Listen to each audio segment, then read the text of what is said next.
You say ordinary people become extraordinary when they take a stand for something larger than themselves. Can you tell us about the first time that you took a stand for something larger than yourself, and what impact did that have on your life? Wow. Well, there's probably been several examples of that, but I'll Sure. just say the first that comes to mind is when I got fortunate enough and blessed enough to be in the company of two great leaders who started the Hunger Project. And the Hunger Project is now and was then the first organization or group of people to commit to something so bold, so exciting, so life altering that it just captured my heart, the end of world hunger. Not just alleviating the suffering, not just making it not so bad, not doing the best we can, but actually ending hunger and starvation. And the idea of ending something that I could be part of, something that bold, something that powerful, it lit up my life and it transformed my life and it reshaped me into the kind of person who could actually deliver something like that. And was that speech that Buckminster Fuller gave in 1976 that you heard? Well, that had a lot to do with it. I mean, that was my first encounter with Buckminster Fuller, who was called the grandfather of the future, one of the great people of the 20th century. And he was in his 80s when I first met him. So I didn't know him that long, but I knew him pretty deeply for the years that I did. And in this setting in Marin County, California, with 2,000 people in an audience, he told a lot of stories, but what he really communicated was the intellectual integrity of the universe and how powerful that is. And if we pay attention to that, the guidance is everywhere. And in that setting, he talked about his own life as being an experiment, a laboratory. Could one little individual make a difference that would impact all of humanity in a positive way? And that was the experiment of his life, and he did that. And that idea that one little individual, and he always called himself ordinary, could make a difference that would really literally transform the world was so compelling and thrilling to me. And Bucky said then, and I've found it to be true, that an ordinary person with an extraordinary commitment becomes the kind of person who can fulfill that commitment. You become extraordinary out of the commitment. It's not like you have to be extraordinary first Yeah. to make a big commitment. It's kind of the other way around. I It's feel really like that is amazing. such a cool distinction because, you know, we were talking before the camera started rolling. You were asking me like how long I've been doing this. And I was like about 22 years. And so I get this incredible opportunity to hear from people. And so many times they'll bring their doubts and their fears, their feelings that they're not enough, their inadequacies. And I love what you just said because it turns it on its head. It's like, oh no, we can show up extraordinary. And the very act of commitment of living a committed life is what can bring out the extraordinariness that we have. I love that so much. So you also say when seeking a life of commitment, the mindset of scarcity can become our greatest challenge. And you've also written this in your other book. The fundamental misconception of scarcity on this abundant planet is at the root of all of our global crises. I remember when I first heard you talk about scarcity, and I want to get into the three toxic myths of it in a few minutes because it rocked me to my core, Lynn. So tell me more about how the mindset of scarcity can become our greatest challenge when we're seeking to live a life of commitment. Well, I want to make sure I acknowledge that Buckminster Fuller really taught me that. And then Werner Erhard, who founded EST and the landmark work, really deepened my understanding of the unconscious, unexamined mindset. So it's unconscious and unexamined. Like that means you don't know you have it. It's a lens through which you look and don't know you're looking through it. So it's before thinking, before consideration, before decision making. We have this unconscious, unexamined belief that there's not enough to go around and someone's always going to be left out. And this unconscious, unexamined belief system that we don't know we have, it's like looking at your own eyeballs, is the water we swim in the consumer culture. Actually, the money culture, the commercialized culture, actually fosters, foments, exaggerates, deepens this unconscious belief that there's scarce resources and there's not enough for everyone, so you've got to get as much as you can to to provide for you and yours, whoever you consider that to be, even if it leaves some people out, you'll help them someday when you have way more than you need because there's not enough to go around and someone's going to be left out and you want to make sure it's not you and yours. And that notion, that unconscious, unexamined notion creates an us and a them, creates unbridled and unholy competition for resources, financial and otherwise, and makes us into people that are inconsistent with our own humanity on a planet that's abundant with resources. Really, truly. I learned that from the Hunger Project, that there was plenty of food, even in 1977, to feed everyone on the planet 3 or 4 times over. Yet, we believed that there wasn't enough to go around. And to have, at that time, 44,000 people, most of them children under 5, dying every day of hunger and starvation, every day, was so shocking to me on a planet just abundantly loaded with food.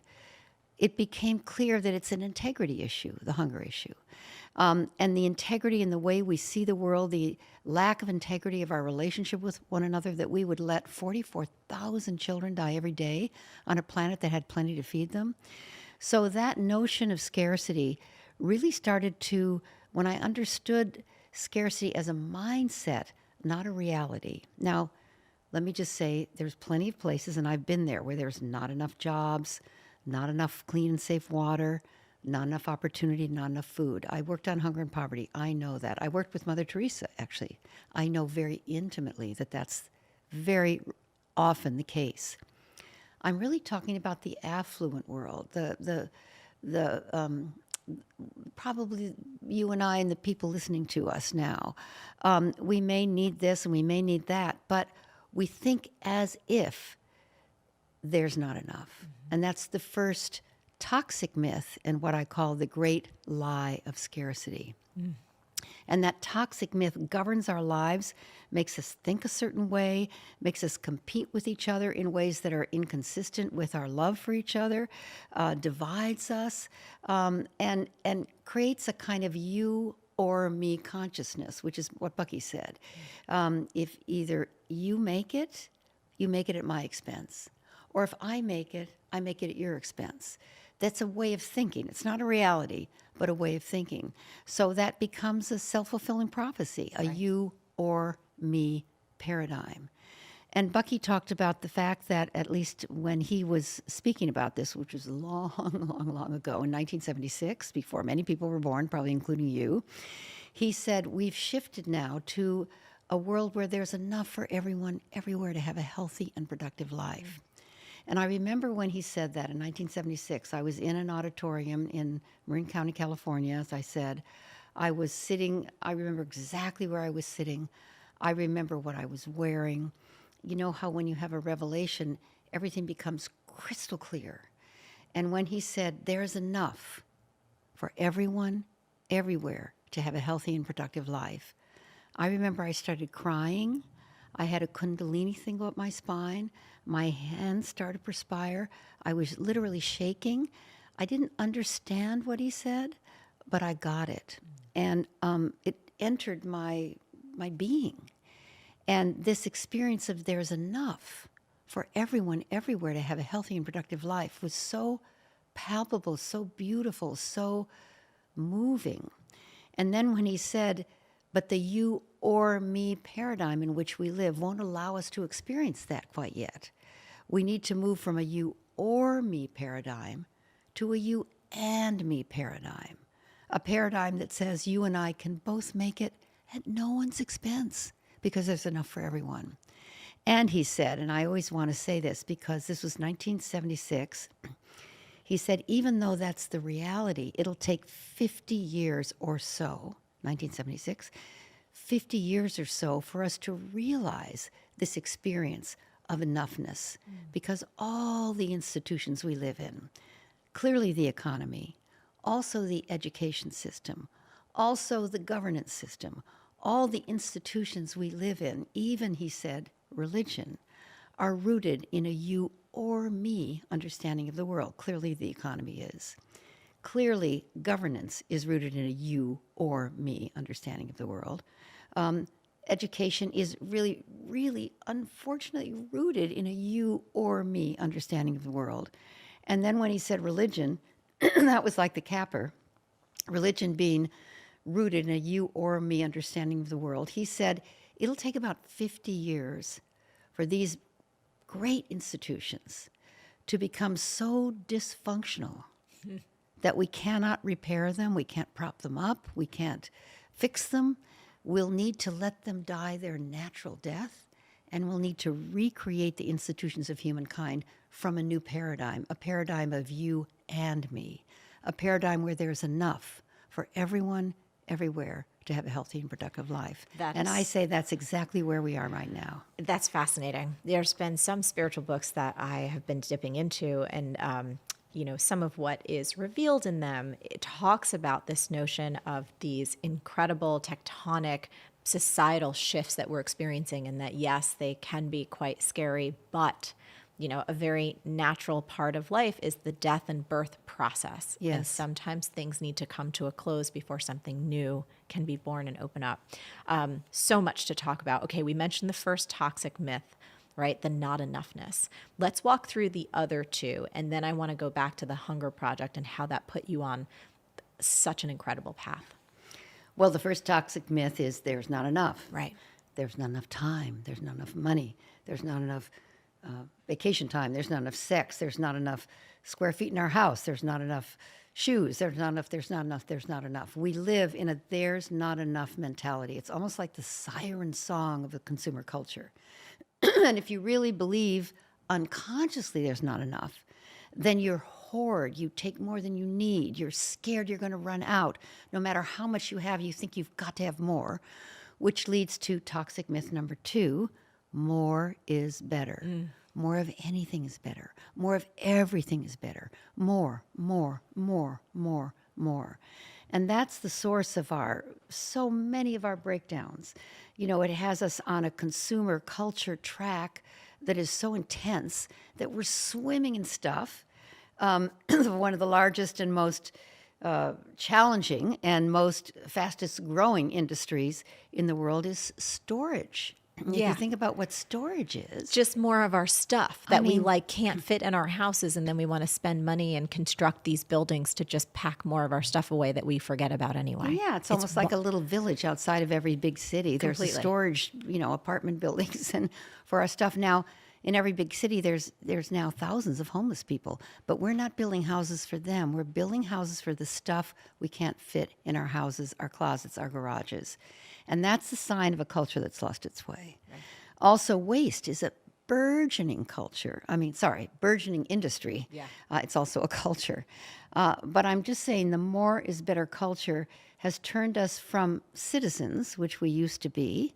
The word citizen means he or she who's responsible for the well-being of the community, the well-being of the state, the well-being of the world, to consumers. And the word consumer means he or she who takes, depletes, diminishes, or destroys. We even call ourselves consumers. That's how we're spoken to. That's how we're marketed to, yes, but also how our political leaders decide what we care about. What do we spend? What do we consume? What do we take? What do we deplete? And that's a terrible label for a human being. Yet that's who we've almost become to ourselves. So second toxic myth, more is better. And advertising and marketing, is very, very, very powerful and psychologically driven, and algorithms, and now the bots are getting involved with deciding what we want. So it's very powerful, and if people are in that industry, you're doing really well. However, we need to realize that there is something off about that. It's too much, and we all know that, and we can feel it. And then the third toxic myth is that's just the way that it is. And that's just the way that it is sounds not so bad, except it holds the whole structure in place. It's the source of resignation. It's the source of depression. It's the source of obesity. It's the source of overindulgence. It's the source of so many things that haunt us now. Oh, that's just the way that it is. There's nothing I can do about it. So it holds this whole toxic myth structure. More is, there's not enough, sorry. More is better. that's just the way that it is, in place. And it's a way of thinking and seeing the world that has us by the throat. Yeah. Have you encountered Kate Rayworth's work? I have, and I love her work, Donut Economics. She's brilliant. When I saw her TED Talk, I remember like I almost fell off my chair because everything that you're describing now, I have felt, and again, being exposed to your work now for years, I'm like, yes, it moved me so much. And I remember seeing Kate's talk about donut economics and like this notion like that GDP should always go up, and that's the only model that we have, and her brilliant notion of shifting us to a very simple donut. It made me think of you, and I had wondered, I was like, wow, I wonder if those two have crossed paths, because it feels like there's so much synergy in this when you talk about it, Lynn, it's like, oh my gosh, this is so obvious, but it's this fundamental wisdom that we've all been kind of brainwashed out of. So that was just a little bit of a side note. Yeah, I think her work is brilliant too. So the Hunger Project, let's go back to, I believe, right? That's what took you to meet Mother Teresa for the first time? It was right. And oh God, I love the story that you told in the book. I think, when we start talking about money and scarcity and enoughness, and even when we think about money and we start to have these conversations, there can also be so much judgment, whether people judge folks that don't have resources or that have enormous resources, judgments there.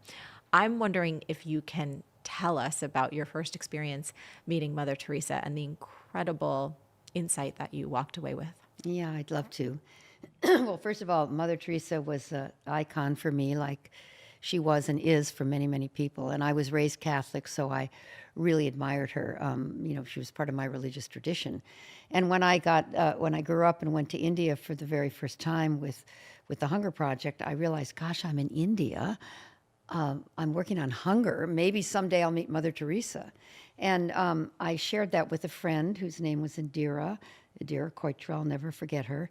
And she said, well, I know Mother Teresa. She said it like, I know Mother Teresa, kind of like, I know. I'll introduce you. I got so excited. I thought, oh my God, that would be the bee's knees. That would be the purpose of my entire life. That would be a gift.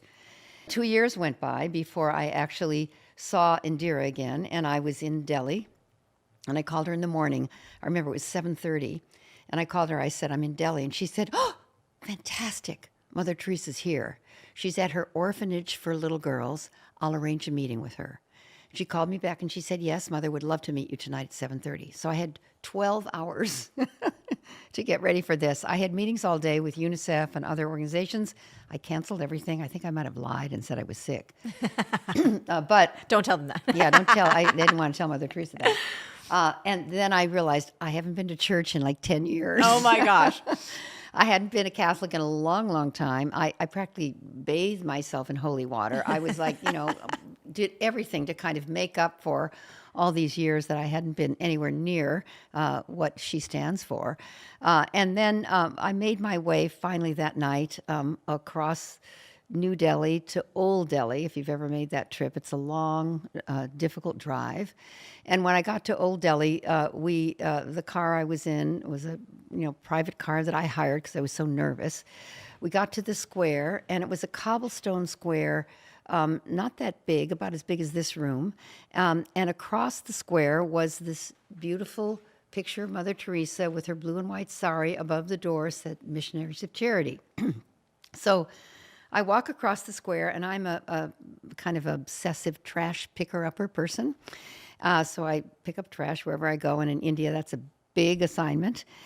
When I got to the steps leading to the door, there were 2 steps. And I remember looking down and seeing a crumpled piece of newspaper on the first of the 2 steps.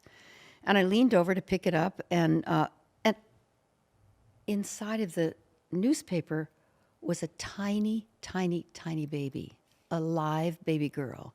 She was so small. She was the smallest human being I've ever seen. I know she couldn't have been this small, but she was almost the same size as my hand, a little bit larger than my hand. And she was in this bundled up newspaper left on the doorstep. So I took off my shawl, I wrapped her up in a little swaddling thing. I knocked on the door of the Missionaries of Charity, and a nun opened the door, and I said, this tiny, tiny child was on the doorstep. I'm here to see Mother Teresa. My name is Lynn Twist. And she said, "Oh, thank you so much. Come in." "I'm so sorry to say," she said, "Mother Teresa's not here right now. She went to the local jail to bail out some prostitutes, local prostitutes, girls, because we have so many babies. We need help. So she's bringing as many of them as she can back here tonight. But while you're waiting for her, would you help us?" And I said, "Oh, of course." So they put an apron on me and led me over to there was a whole bank of sinks. And by the way, I walked through the orphanage main room first, and there were 39 iron cribs. I counted them, each with 2 or 3 little babies in them. These are all little girls under 2, unwanted. There was also a blue gymnastics mat with more little babies. I mean, there were babies, babies, babies, babies, babies. And one little boy. I don't know how many girls, but a lot of little girls, and all under 2. So these were little people. And I know it's impossible, but I did not hear anybody crying. Wow. Now, this is my memory. I can't imagine that that's true, but it was just a state of absolute bliss, and I'm not kidding. The experience of being with all these little babies and the nuns and the lay people tending to them, hugging them. And this was very modest, a wire with a light bulb, every few feet. That was the lighting, no rugs or anything. And we're over at these sinks. I was assigned to rinse the little babies after they were washed and then dry them off and pass them on to the next nun or lay person. And I remember standing there washing these little ones, and many of them had no fingers, or they were blind, or there was something amiss about the child, had been born with some malady, or they were just unwanted. But they were so beautiful. And I remember standing at the sink and realizing Mother Teresa said, to know me is to know my work. That's who I am. And I thought, well, this is my meeting with Mother Teresa. And the nuns were singing. It was just blissful. I was in absolute heaven. I kind of forgot about her. And then at a certain point, someone tapped me on the shoulder. "She's here. She's ready to see you."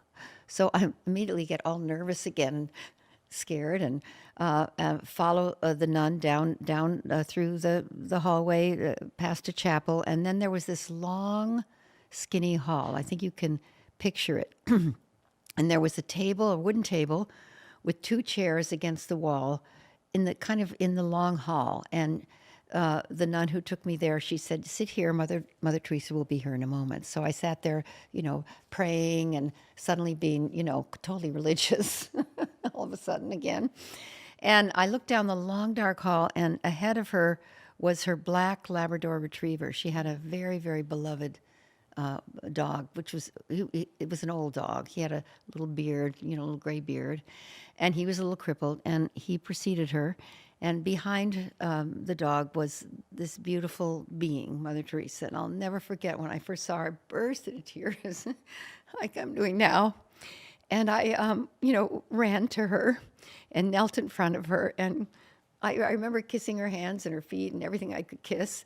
And when I was kneeling, I was about her height. She was very, very small, and she had osteoporosis, so she was all bent over, as everybody knows. Her little gnarly hands and her little gnarly feet. I mean, it was such a thrill to be in her presence. And she took my hand and said, stand up, come over here." And so we sat down in the 2 wooden chairs and the wooden table. And she took my hands, and the thing is, I don't remember the conversation. But I remember the experience of absolute, total, unconditional love for her and from her. It was as if the whole world was about love and unconditional love. And every time I tell this, I'm right back there now. Yeah. And then at a certain point, and I was crying the whole time, holding her hands. At a certain point, I hear these loud, angry voices behind me down the long hall. And that preceded 2 very large Indian people, a man and a woman, pretty clearly a husband and wife. The man was a Sikh man, and Sikh men wear a turban, and he had a very large topaz right in the middle of his turban. Plus, I remember noticing he had a ring on every finger in one of his hands, including his thumb. because I remember that. He was opulent, he was overdressed, he was overbearing, he was over-perfumed, he was over. And he had on a very, fancy kurta, the kind of thing men wear in India.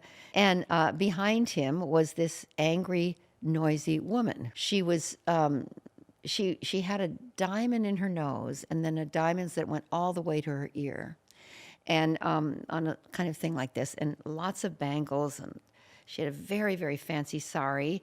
And they were angry and pushy and rude and ugly and smelly, and I did not like these people. In fact, they got me so upset that when they started interacting with Mother Teresa, and they went right to her, and the woman said in a loud, ugly voice, "We did not get the picture you promised us. I want the picture." That's what I remember her saying, and very loud and aggressive. So the woman handed me, this is a long time ago, an Instamatic camera, an old-fashioned camera, a little, throwaway camera, and she said, you take the picture. So then she pulled Mother Teresa up very violently, it seems to me, by the elbow from her chair and said, "Mother Teresa, over here." And she placed Mother Teresa between her gigantic husband and herself. So there were these two huge people. And then in the middle, little Mother Teresa, all bent over with her osteoporosis, just being as sweet and kind as possible. And the woman telling me, take the picture. So I took the picture. And then I was so angry with these people. They were so rude to her and rude to me, but mostly rude to her. And then the woman did the most unforgivable thing, in my view. She said to Mother Teresa, "Chin up, Mother Teresa. Chin up for the photo." And she went like this and pulled up Mother Teresa's chin. Mother Teresa had osteoporosis. And held her hand up like this. And she said, "Take the picture now." So I took another picture. And then she took her hand away, and they left. They grabbed the camera. They left. They didn't say thank you. They didn't embrace her.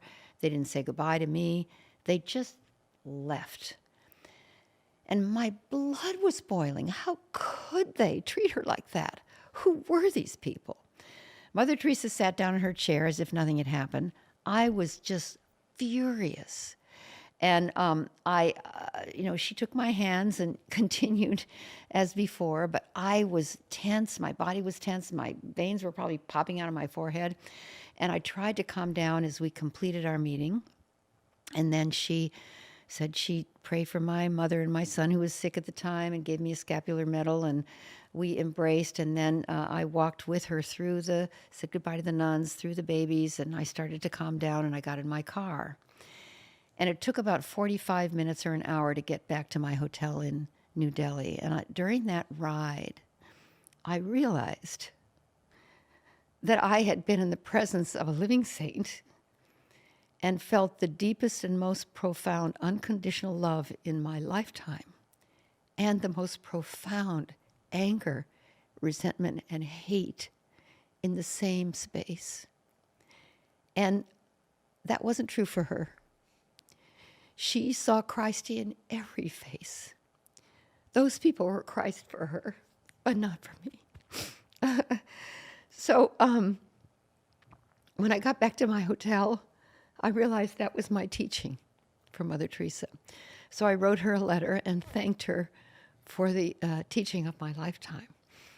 And she wrote me back, and she said something really profound. She said, "You're naturally drawn to the underserved, the underfed, those who obviously need support and assistance.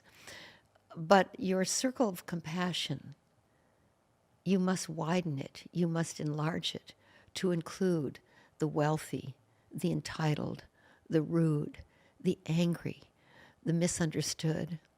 She said, "The vicious cycle of wealth can be as intractable and as painful as the vicious cycle of poverty. And they too are part of your work. They too need your love." So after that letter and that encounter, it became clear to me, as the chief fundraiser for the Hunger Project, that this was a lesson that I was meant to have. She was the person to deliver it to me.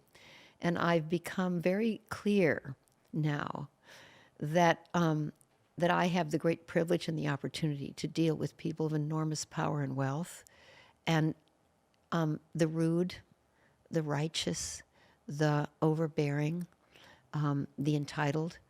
That's part of my world too, part of my capacity to love, part of my compassion.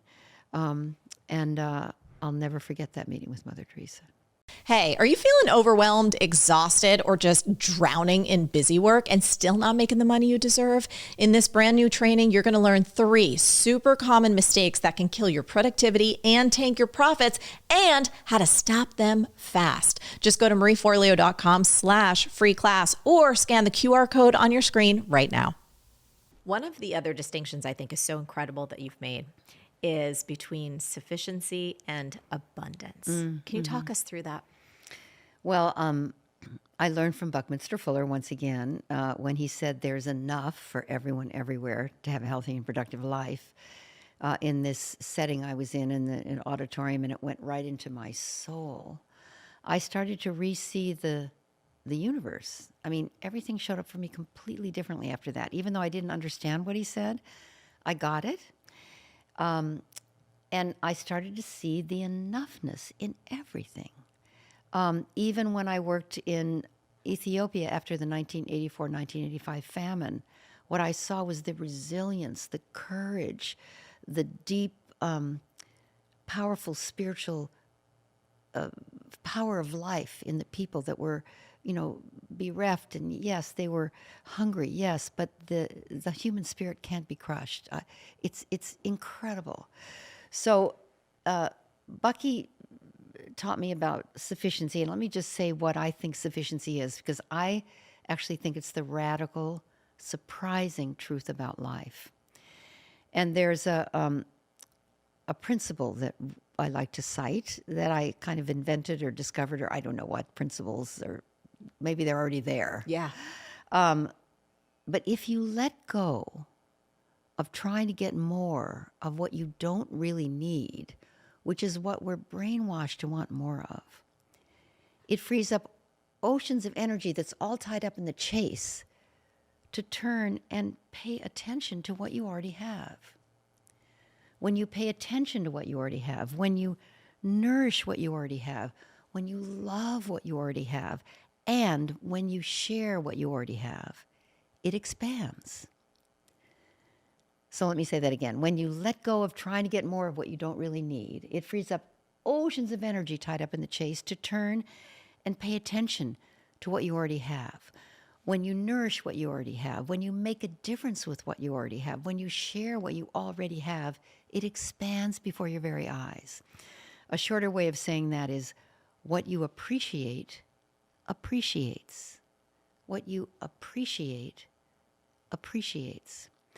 So sufficiency, or enough, is actually, as Bucky said, not an amount. Not an amount. It's not halfway between more than you need and less than you need. No, it's a way of being in life. It's what you teach, Marie. It's who you are. That I am enough, there is enough, we are enough. That is the fundamental truth about life, no matter who you are and where you are. Yet we chase more, thinking that will give us quote-unquote abundance. And I define abundance a little bit differently than most people. I know it's in all the holy books, and I love abundance. But in the mindset of scarcity, abundance is excess. It's what's in our landfills. It's waste. It's storage. It's what's causing so many problems in the world. The distinction of enough, as I say, is not an amount of anything. It's a way of being where everything in life, you have reverence for it. You have respect for it. There's an integrity with the distinction of sufficiency. And in consumer culture, we race right past enough, and we don't even know that it happened, towards more. But we never achieve more, really. Yes. So it's a hamster wheel. But when you rest in the distinction, I am enough, we have enough. And there's moments we all have that. When you see a newborn baby, when you're up early enough to witness the sunrise. We all have moments of absolute profound awe and wonder where there is enough, it is enough. Things are not only sufficient, they're profoundly, radically sufficient. So abundance, I think true abundance, or what most people want is true prosperity. They really want to prosper. You can't get to true abundance or prosperity through the doorway of more, because it will always lead you to lack, and you'll need more again, which ultimately will lead you to lack, and then you'll need more again. That's a constant. It's never ending. Mm-hmm. But if you go through what I call the portal, or the distinction, or the house, or the being of enough, then it overflows into abundance, natural abundance, and all you want to do is share it because you know you don't need it. So Brother David Steindl-Rast has this beautiful metaphor. Can I tell that one? Yes, please. So I seem to be drawn to these 80 and 90-year-old teachers. Brother David Steindl-Rast is still on this planet as we do this wonderful conversation, and he's 96. And he's a Benedictine monk with no possessions other than his little monk outfits and, maybe a Bible or two. And he's the happiest, most contented, most beautiful guy on earth. He's the icon of gratefulness, and he has a website called gratefulness.org. He's just awesome. And in a conversation I had with him, I asked him, what's the distinction, Brother David, between gratitude and gratefulness? And he said the coolest thing that helps me answer your question. Yeah. He said, gratitude has two great branches. One is gratefulness, and the other is thanksgiving.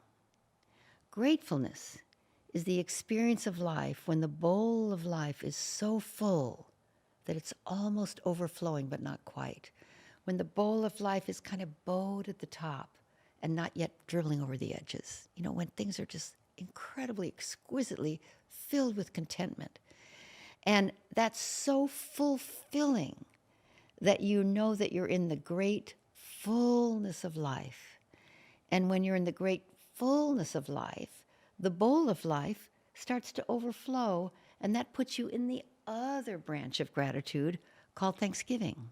And when you're in the branch of gratitude called thanksgiving, the bowl of life is overflowing like a fountain, and you're so grateful suddenly to find out there's an other, because all you want to do is give and serve and contribute and share. And that's so fulfilling. It puts you over here in the great fullness of life. And when you're in the great fullness of life, you actually feel like you're one with God or the universe, and there is no other. It's all one. And that's so fulfilling that the bowl of life overflows, and then you find out, oh no, there are other people, and all I want to do is give to them because I have more than I need. So this is sufficiency. Yes. And this is true abundance. True abundance comes from the radical and exquisite experience of having enough, which overflows into this beautiful thing called abundance. And that's actually the source of our prosperity. You don't feel prosper unless you share. Yes. You prosper by sharing. We feel prosperous when we share. Let's talk about what I know you are so passionate about, the Pachamama Alliance, when we talk about sharing. Can you introduce people to what it is and why it's so important and your work in it for the past almost 3 decades? Well, I worked on hunger and poverty for about 25 years of my life. Yeah. And then through a series of mystical events, I ended up being invited to the rainforest, actually called through a whole series of mystical experiences to the Achuar people of the Ecuadorian Amazon. The Achuar people had very little contact with the outside world, and I was lucky enough with my husband and another person, John Perkins, and others, to be in first contact with that indigenous group. And out of that encounter came something called the Pachamama Alliance. And the word Pachamama means Mother Earth. Pachamama. It's all one word. But to the Quechua people whose language it is, it means more than that. It means the earth, the sky, the universe, and all time. And I love saying that because it actually demonstrates that indigenous people have a much bigger understanding of the reality of the world than we do. We've kind of narrowed it down. But they believe that Pachamama means the earth, the sky, the universe, and all time. And the Pachamama Alliance is an alliance between the indigenous people of the Amazon rainforest and the Andes, in the sacred headwaters region of the Amazon and the Andes, and conscious, committed people in the modern world like you and I and the people listening to this for the sustainability of life. It's an alliance. And we work with the Achuar, the Shiwiar, the Andoans, the Walrani, the Zapra people. We work with indigenous tribes that have their total traditions intact, are living in pristine tropical rainforests. Much of it is totally rhodolith still, and they're protecting it fiercely with their lives, not only for themselves, but for the future of life. They see themselves as the custodians of the future of life. And working with them to empower them to succeed in that commitment has been one of the great privileges of my lifetime. And in the very first encounter with these indigenous people, they told us, and this is a very famous indigenous quote, "If you're coming to help us, don't waste your time, even though we invited you here. But if you're coming because you know your liberation is bound up with ours, then let's work together." And that is the ethic of the Pachamama Alliance, because they know that we're in trouble, they're in trouble, they have a forest to protect and they know that it's endangered. And the source of life, which is what they're protecting, they know that's endangered.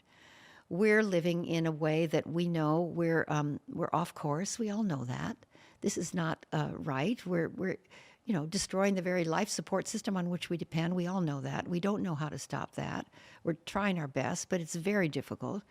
And so the indigenous people and the modern world people, or people like us, have come together in the Pachamama Alliance to work with each other to create what we call an environmentally sustainable, spiritually fulfilling, socially just human presence on this planet. That's our mission. That's incredible. I don't know how deep you want to go into it, but maybe just a little bit of a dip, because I felt that it was so powerful. You said, okay, well, the way I was called to this, I had some mystical experiences. And I will tell you in my audience, when we think about the context of living a committed life and we think about what is it that we want to commit to, sometimes it doesn't occur to us from necessarily our mind. Sometimes there are messages, or we feel called, or we have experiences that are beyond what most of us would encounter every day. So can you tell us even just a little bit about the mystical experiences? Because I think it's fascinating. Okay, let's see. I'm going to give you my short version because it's a very long one.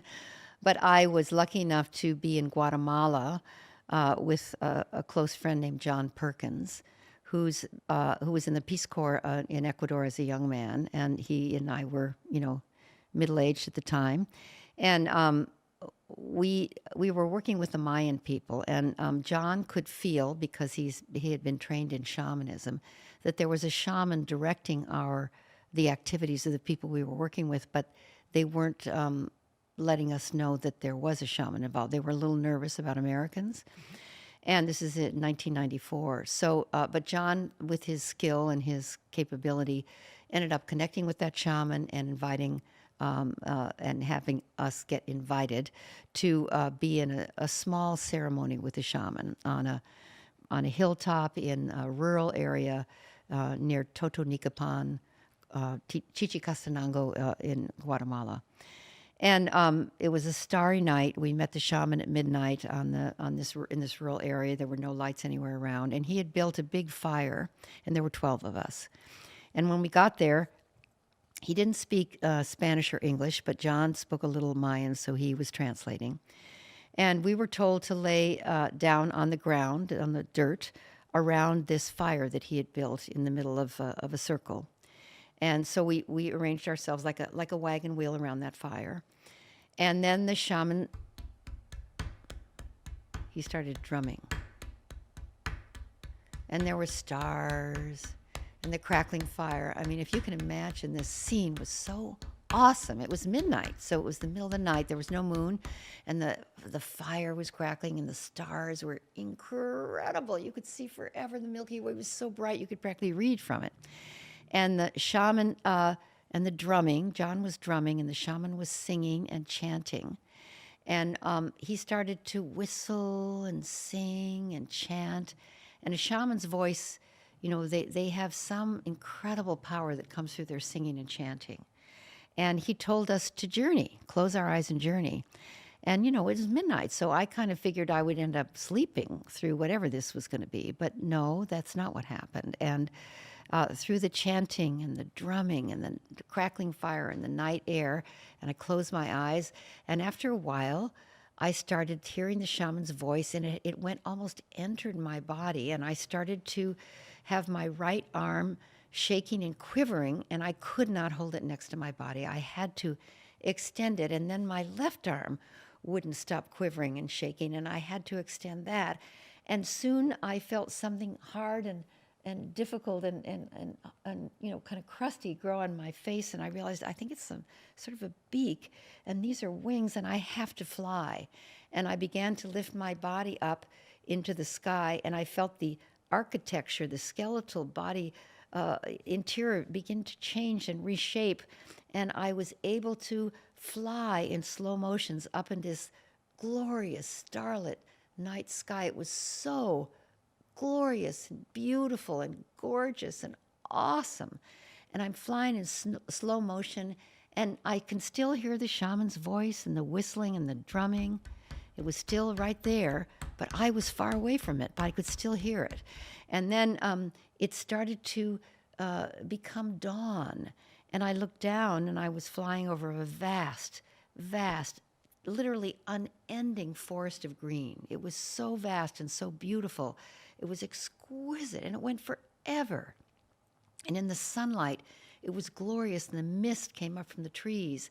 And then there was this amazing thing where these disembodied faces of men with orange geometric face paint on their faces and yellow, red, and black feather crowns on their heads start to float up from the forest floor through the canopy and call to me, the bird, in a strange tongue. And it was one of these kind of amazing mystical encounters that was deeply moving. I couldn't understand what they were calling for. I couldn't understand the language, but it was beautiful. It was an encounter. It was a divine appointment of some kind. And then they would float back down into the forest, just the faces. And I would keep flying in slow motion like this. It was so glorious, and I can feel my body doing it again. And then the faces would reappear and come up through the canopy and call once again to the bird, and then they would disappear again. And I would keep flying, and then they would appear again, and then they'd disappear. And it went on for a very long time. And then there was a big, loud bang, bang, bang, bang, bang, bang, bang, a drum beat. And I remember being sort of stunned by that different noise. And I remember opening my eyes and sitting up, and I had no wings. I had no beak. It was just me. And I realized, oh my God, that was some dream. Unbelievably real. So then the shaman, through John, asked each person to share their vision. Everybody had become an animal, a snake, a wolf, a butterfly, a hummingbird, etc., until it got to me and I shared my story. And then it went all the way around to my friend John. And John had a very, very similar vision, almost the same. Then the shaman, he was kind of a strange-looking guy, and the fire had gone down to embers, so this was quite a while. And he kind of looked weird across the circle from me. And then he completed the ritual, dismissed everyone, and asked John and I to stay. And he sat us down and he said that was not a normal journey or vision. That was a communication. Someone is communicating with you, and you need to go to them. Well, I couldn't, that just didn't compute for me. I didn't know what to do with it. It wouldn't compute for most people. No. And by the way, did you do any plant medicine, or that was just No medicine, actually. I forgot to say that. No medicine. Just his voice. Okay. He told us we need to go. And I said, go where? I had taken by the way, I didn't say this, I had taken a 2-week leave from the Work in the Hunger Project to do this Guatemala trip for my friend John. But John said, Lynn, I know who they are. I know where they are. They're the Achuar people. I was, just before I came here, I was in the Amazon with the Shuar, the neighboring indigenous group, and an Achuar hunting party came into the Shuar camp and said, we're ready for contact. We're going to be sending contact messages to the modern world to bring modern world friends to us, because If you're struggling to make progress on your dreams, this free tool is going to help. It's called the Yearly Goals Map. And in just 10 minutes, you're going to get clear on your top priorities and let go of what's keeping you stuck. It's super quick, it's powerful, and you can do it anytime. Get it now at marieforleo.com/yearly-goals, or just scan the QR code on your screen right now. we've seen that contact is inevitable. It will come in the year 2000. So we're going to initiate it before it comes to us in ways we can't control. So John said, that's the Achuar. They're calling for contact. Lynn, this is a huge privilege. You have to come with me. We've got to go to Achuar territory. I know who they are. I know where they are. I recognize the markings, the headdresses. I said, John, I have to be in Africa, and I needed to be in Accra, Ghana for a board meeting.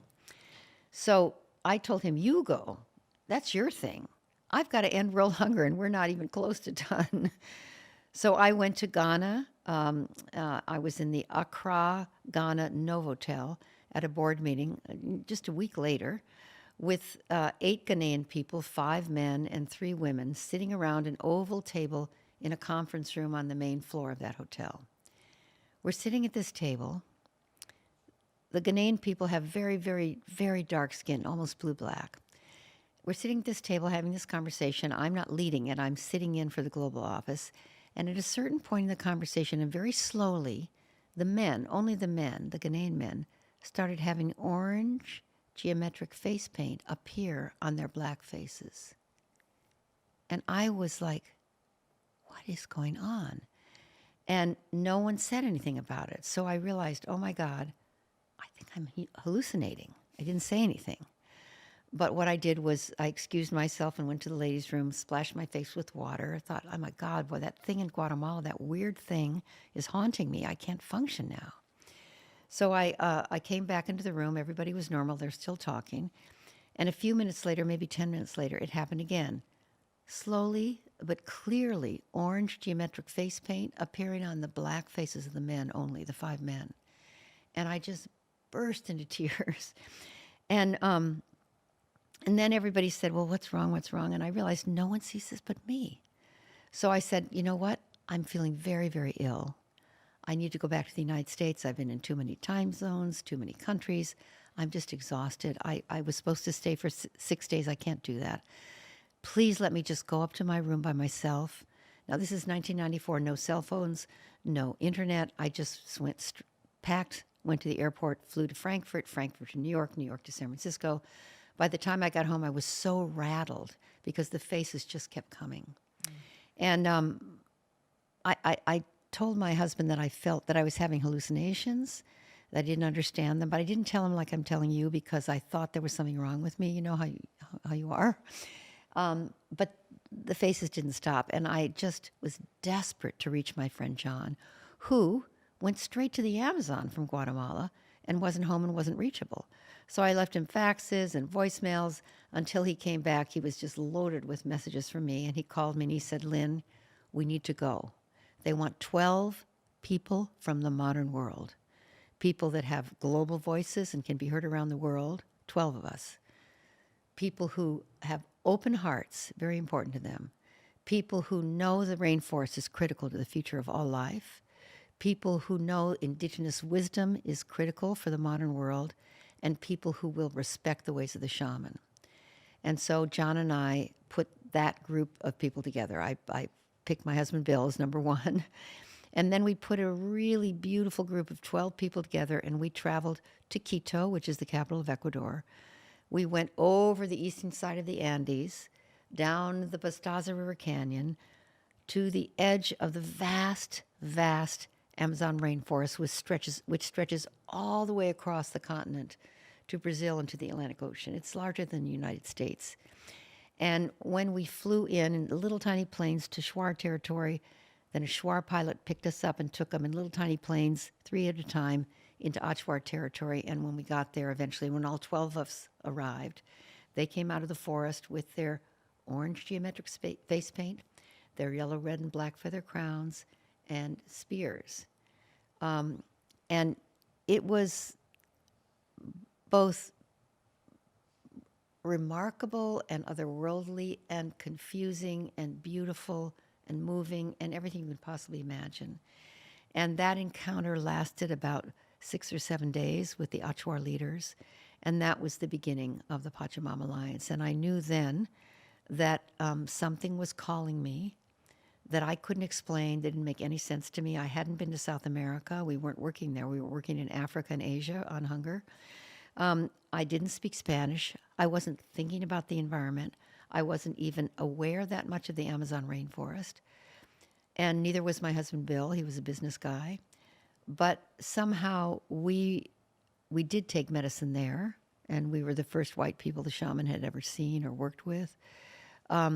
Something took place in us, and we knew this is not an accident. This is not a one-off. We're being called. This is our destiny. And that was the beginning of Pachamama Alliance. Was there a challenge for you, because you are such a committed person, and like your experience with Est, and I've had not experience with Landmark, but something similar, and this notion of integrity and keeping your word, and you had committed to the Hunger Project, and now there was clearly this incredible calling that was otherworldly and you could not deny it. How was it navigating winding down your participation there, or did you, to really commit to Pachamama? Well, in 1994, 1995, I had become a kind of a folk hero for the Hunger Project. We had hundreds of thousands of volunteers all over the world. And I had said to everybody, I've been here since the beginning, and I'll be here till the end of hunger, the end of my life, whatever comes first. And I meant it. But somehow this thing that happened to me jarred me so deeply, and I didn't know what to do. I was trying to do the Pachamama Alliance. I was trying to do Ending World Hunger. I was responsible for the fundraising operations in 57 countries, I believe, at that time. And I was just, and I had 3 kids, by the way. And Bill got involved right away, but I was trying to do both. It was just, I was stretched so thin, I was just a wreck. Yeah. And then I got really, really, really, really sick. Now, I don't recommend this, but I got malaria. And I got it not from the Amazon. I got it from Lake Tana in Ethiopia and from India, 2 strains, Vivax and Ovali at the same time. So I was so sick, I couldn't do anything for anyone. And I look back on it now as a huge gift, that intervention. I was sick for 9 months. It's interesting, 9 months, not 8 months, not 10 months, 9 months. And when I came out of that illness, the Hunger Project had found a way to replace me. I mean, they had to. Yes. Because I couldn't even be on a conference call. I was so sick. And I knew that this was you could say a pivot. This was it was your next evolution. Reboot. Yeah, the next evolution. But how I made sense of it, Yeah. Marie, which was really amazing, I realized that I went back to Ghana after I got well, and I was with elders on a sandy hill overlooking the ocean that was a desert. And the elders, they were probably 70, 80, 90, these old men. It was all men. And we were sitting in the sand. And they told me they were raised in a rainforest. I said, where? They said, right here. I said, you're kidding, this was a rainforest? And they said, yes, it's been gone for 40 years. And then it started to occur to me, and I started to realize and found out, and I'd never known this, that much of where I had been working in India, in Bangladesh, in Nepal, in Sri Lanka, and all across Africa had been rainforest. And much of it was totally gone, particularly in Africa, from colonization, from extraction, and had become desert. And that to go and work in the Amazon was to get in front of the coming problem, be on the preventive end, because South America, that continent, will become a savanna like Africa if we don't stop the destruction of the Amazon. So I was able to create a context large enough to include the Pachamama Alliance as a part of my commitment to end world hunger. and to create the transformation of the human family. So that allowed me to make sense of it, and also just being sick and having quiet time and having no responsibilities for that long. I really went deep into my soul and knew that I needed to pay attention to what was calling to me. Yeah. Isn't it amazing how sometimes experiences like that, being sick, which we wish upon no one, the experience of pain or being taken out. Like I loved reading in your book, you're an all in kind of person. I am. And I love that you shared, being overwhelmed and pulled in a million directions. Like that's kind of home for you. And for me, for so much of my life, like that was home. I'm like, oh, this is comfortable. This is normal. And I just really appreciate, that there's like wisdom and illness for all of us. It was a couple of years ago, I got taken out for a while and we discovered these tumors around my uterus. And it was the first time as an adult, like I've been working since I was 9. And it was the first time in my life that I had to like take 6 weeks off. Like that was unheard of for me. And there was so much that came to life because I couldn't do my normal things. You know what I mean? Because it was like the body was just like, nope, you are going to sit and you are going to heal and you're going to look at everything differently. Lynn, you are just so amazing. And I'm so happy that we're like finally having this conversation. Obviously, the how-tos of living a committed life, people can get the book, which is amazing, and The Soul of Money. But if they're excited by hearing your story and someone is watching right now thinking to themselves, God, what's the first step to take if this notion of finding freedom and fulfillment in a purpose larger than yourself sounds really exciting to them? What would you suggest? Well, there's lots of guidance, I think, if we say so and we listen. I got heavy duty guidance when I got malaria. So, for example, but I didn't realize it was guidance until kind of later. Yeah. But I would say that there is guidance for all of us, and especially now, because we live in an epic, epic, epic time in history, and we know that. Everybody can feel it. And it can either be discouraging and you can be in despair and like, oh my God, it's hopeless, or you can step it up. And to me, that's what's happening. The climate crisis is guidance. The climate crisis is not happening to us, it's happening for us. It is this horrendous, huge, incredible crisis, yes, but it's here to help us evolve to the next level of what it means to be human. You could say that. Whether that's true or not, I don't know. But that's one way to look at it. And so I often say to people how to find what your calling is or what your dharma is or what you're meant to do is to look and see what breaks your heart and what makes your heart sing. And how do those two things relate? That's one way of looking at it. Another way is to look at when you were a child, what were your natural instincts? I often talk about the playground. There's people on the playground who are bullies. There's people on the playground who would always pick the kid for their team in kickball that was the one that was the least able. And that's somebody who's all about inclusion and diversity, inclusion and access, You can see, we're all kind of guided. We all have a kind of in our innate uniqueness, something that's ours to bring, ours to do, ours to commit to.